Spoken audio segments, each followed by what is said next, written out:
Well, the Finnish GP didn't go as planned, even if it did go as many people expected, but it's been less than a week and we already have a new GP to talk about, and it's from a real Speedway track. So without further ado, let's take a look at round 3 of the 2015 Speedway Grand Prix season, the Czech Republic SGP. The event comes from the Marketa Stadium in Prague and is the 183rd Speedway Grand Prix and the 19th to come from the Czech Republic, with all previous SGPs here also held at the Marketa Stadium. Start time is 7 PM local, which is 6 PM for anybody watching in the UK. The wildcard for the event is 22-year-old Václav Milik from the Czech Republic. Václav was wildcard in this event last year and struggled, managing a second place and 4 lasts. The Czech Republic GP could be considered the lucky GP, with 9 of the winners since it began going on to be world champion. Last year's event went against this trend, however, with Ty Wuffenden winning while eventual world champ Greg Hancock came second and Matti Zagar completed the podium. Overall, last week's winner Nicky Pedersen shares the record for most wins here, with Aussie legend Jason Crump both having topped the podium 3 times. Wuffenden and Hancock have 2 wins each, sitting tied with Billy Hamill, Tony Ricardson and Tomáš Golob. Crump has reached the top 3 most often, with a total of 8 podiums, ahead of Pedersen on 6, and Hancock, Golob, Ricardson and Jarek Hampel, who have 5 each.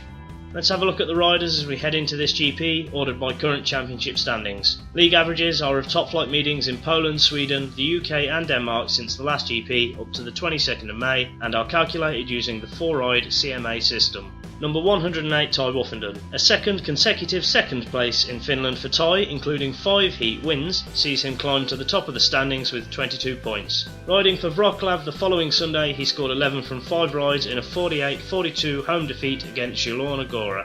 Number 3, Nicky Pedersen. A first GP win since 2012 sees Nicky move into second place in the standings on 19 points, and the Dane has been on incredible form since. On Sunday he scored 14 from 5 rides for Lezhno as they won 48-42 in Rzeszów, then followed this up with a 5-ride maximum for Dakarna on Tuesday, helping them to a 46-44 win at Lyonen. Number 33, Jaroslav Hampel. Despite just 3 from his first 3 heats, Jarek eventually finished 4th in the final, scoring 11 and moving him into 3rd place. He has 5 heat wins, tying him for 1st place with Wuffenden. Hampel went on to score 14 from 5 rides as a paid maximum for Zielona Góra as they won that meeting in Wroclaw 48-42.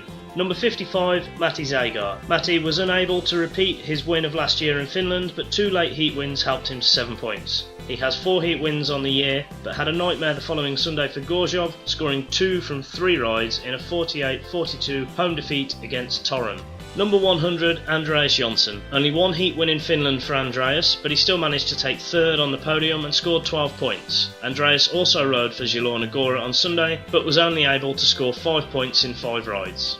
Number 69, Jason Doyle. A heat win and a semi-final appearance for Jason in his first full SGP saw him score 11 points and move into 6th place. He's had 3 meetings since then, in which he has an average of 6.9.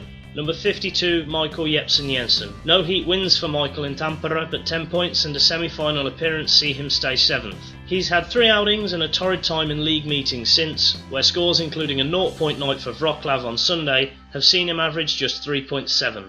Number 45, Greg Hancock. Greg made the semis after a couple of heat wins but only managed to finish 4th. His 9 points scored took him to 14th in the table, and in 2 league meetings since Finland he has a good average of 8.4. Number 507, Krzysztof Kasprzak. KK was sat on a maximum after 3 rides in Finland, but could only manage another point after that, finishing last in his semi. He has 4 heat wins on the year, but really struggled in 2 league meetings since, scoring at an average of just 4.9. Number 88, Niels Christian Iversen. 6 points and no heat wins for Niels in Finland and a night to forget. He has managed an impressive 4 meetings to help him do that since, and has an average of 7.4 in them. Number 37, Chris Harris. Bomber was never going to enjoy such a Gators paradise, and he was only able to secure 6 points. Guesting for Wolverhampton on the following Monday, he scored 9 from 5 rides as they lost 50-40 at home to Kings Lynn. Number 30, Thomas H. Jonasson. Thomas was on 4 points before coming off in his 3rd ride and injuring his knee, which ended his night. He has rested up since, including skipping Friday practice, but says he is ready to go for the meeting. Number 23, Chris Holder. Chris got his first points and his first heat win of the year in Finland, but only scored 7 and missed out on a semi-final. He'll be looking to improve on this in Prague, but in 2 league meetings he has just an average of 5.6.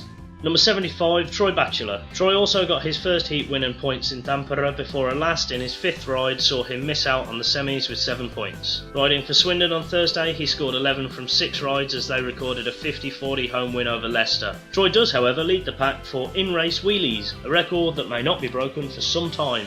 Number 71, Maciej Janowski. 2 points and an injury for Magic, and he, like a lot of the fans, will be happy to forget Tampere. He did score 10 from 5 rides for Wroclaw in that home defeat against Zielona Góra, and will be hoping his GP fortunes improve.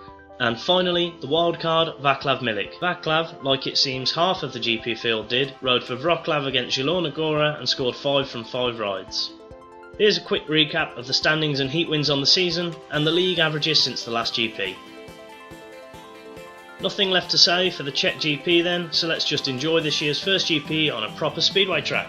Thanks for watching, and don't forget to check back here at the start of July for a preview for the British Grand Prix from Cardiff. See you then.